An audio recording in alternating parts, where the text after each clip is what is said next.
고국에 돌아가니라. 아멘.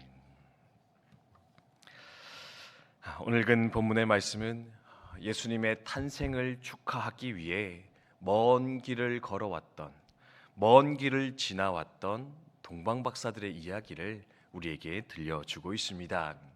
어제 주일 예배 때도 잠깐 언급드렸었는데요. 예수님의 성탄 사건에는 그 성탄을 완성하기 위해 함께 했던 중요한 조연들이 여러 등장을 하고 있습니다. 마리아가 그랬고 요셉이 그랬고 또 목자들이 그러했는데요.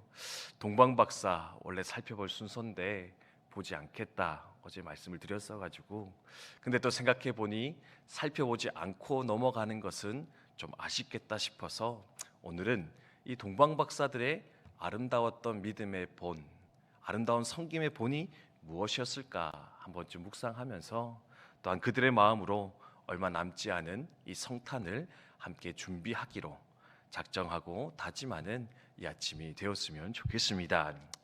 동방박사들 어떤 마음으로 성탄을 준비했을까? 그들의 어떠함이 이 성탄의 사건이 완성되는데 귀하게 쓰임 받을 수 있었을까? 첫 번째는요, 하나님의 계시 앞에 믿음으로 반응하는 그들의 모습이 있었다. 하나님의 계시에 반응하는 믿음, 그것이 바로 첫 번째 우리가 주목해야 될 그들의 신앙의 모습인 것 같습니다. 우리 어떤 본문의 말씀에 보면 1절과 2절에 그들은 별을 보고 예루살렘까지 쫓아왔다, 별을 보고 예루살렘으로 왔다 이야기를 하고 있습니다. 동방박사들, 성경학자들 추측컨대 이들은 천문학자였을 것이다 그렇게 생각을 하고 있습니다. 별들을 관측하고 그것을 통해서 앞날에 어떤 일들이 일어날 것인가 예측하던 자들이었는데요. 하나님은 그런 천문학자들을 위해서 무엇으로 말씀하셨느냐? 별을 통해서, 별의 움직임을 통해서 예수님의 나심을, 메시아의 탄생에 대해 보여주셨다. 성경은 그렇게 이야기를 하고 있는 것입니다. 그런데 그 하나님의 계시, 하나님의 역사 앞에 동방박사들은 어떻게 합니까?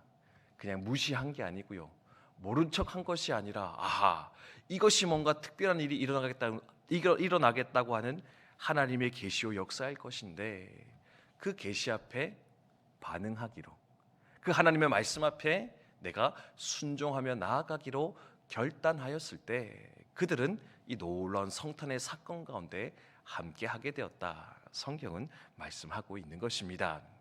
하나님은 지금도 우리 가운데 말씀하고 계시는 줄을 믿습니다. 성경으로 말씀하시고요, 때로는 사람을 통해서, 때로는 환경과 상황을 통해서도 하나님은 지금 우리 가운데 말씀하고 계십니다. 그런데 중요한 것이 있습니다. 아무리 말씀하셔도, 아무리 들려주셔도 그냥 무시하고 모른 척하고 나와 상관없는 것이다 생각하고 넘어가면 내 삶 가운데는 아무런 변화가 나타나지 않을 것인데, 하나님의 말씀이라면 내가 그 앞에 순종하겠습니다. 하나님의 뜻이라면 내가 그 앞에 반응하며 살아가겠습니다.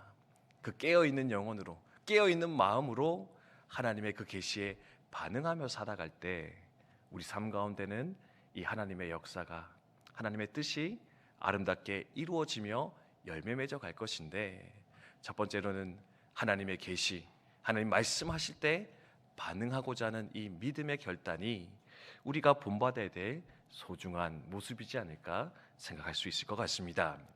두 번째로는 예수님 만나기 위해 수많은 장애물들을 극복했던 동방박사들, 수많은 어려움들을 이겨내고 마침내 주님을 만났던 동방박사였다 기억하시면 좋겠습니다. 이들 어디서부터 왔을까? 아마 꽤 먼 거리, 우리가 흔히 이야기하는 메소포타미아 지역, 지금의 이라크, 그런 지역에서부터 이 이스라엘 땅까지 지나왔을 것이다 추측을 하고 있습니다. 수천 킬로가 넘는 거리였습니다. 오기 쉽지 않습니다. 뭐가 있겠습니까? 광야가 있고요, 추위가 있고 더위가 있고 맹수가 있고 도적대가 있을 수 있을 것 같습니다. 오늘 말씀 보십시오. 별만 보고 왔다 보니까 정확한 위치를 모르는 겁니다. 그래서 굳이 헤롯 대왕까지 들어가서 예수가 어디서 태어나겠습니까? 직접 물어 가면서 사실은 예수님 앞에까지 왔던 이들이 바로 이 동방 박사들이었습니다. 저 같으면 그냥 중간에 하다 말았을 수도 있을 것 같습니다.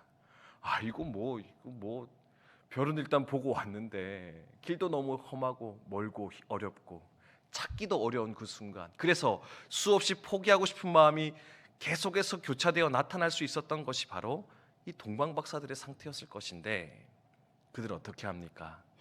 그 모든 어려움들 때문에, 그 모든 모험 때문에 그 하나님의 말씀을 순종하는 것을 포기한 것이 아니라, 그럼에도 불구하고 그것을 넘어 마침내 아기 예수님의 탄생을, 그분의 나심을 목격하고 경험하는 자들로서 아름답게 열매 맺게 되었다, 성경은 말하고 있는데, 이 장애물들을 극복하며 순종하기로 결단했던 그 동방박사들의 모습, 그 삶의 결단이 또한 우리 가운데 있어야 되지 않을까 돌아보며 생각하게 된다라는 겁니다. 산성도 여러분, 주의 일을 한다고 해서 어려움이 없을 것이다. 주님 주신 사명 감당한다고 해서 내 삶이 탄탄대로의 길이 열릴 것이다, 착각하지 않으셨으면 좋겠습니다. 제가 예전에도 한번 조용기 목사님 말씀드린 적이 있는 것 같은데요, 그 천하의 조용기 목사님도 은퇴하시면서 뭐라고 얘기하십니까? 내 인생은 탄탄대로가 아니라 장애물 경기와 같았습니다. 내 50년 사역의 결론은 뭐냐? 장애물 경기였습니다. 그렇게 고백하시면서 그의 사역을 마무리했었는데, 중요한 게 뭐냐? 장애물이 없기를 바랄 것이 아니라 장애물을 잘 넘어서 끝까지 달려갔을 때 그곳에서 또 하나님의 역사를, 하나님의 일하심을 경험하게 될 것이다. 여러분 기억하시면 좋겠습니다. 오늘도 내 삶에 찾아온 장애물이 있습니까? 어려움이 있습니까?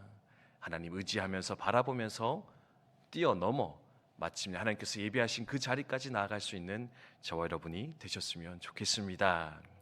마지막 세 번째는 뭐냐? 최고의 것으로 예수님의 탄생을 축하했던 자들, 최고의 선물로 예수님의 탄생을 영화롭게 했던 자들, 그들이 바로 동방박사다, 기억하시면 좋겠습니다. 동방박사들 예수님의 탄생 앞에 무엇을 선물로 내어놓았습니까? 황금과 유향과 모략을 내어놓았다, 성경은 말하고 있습니다.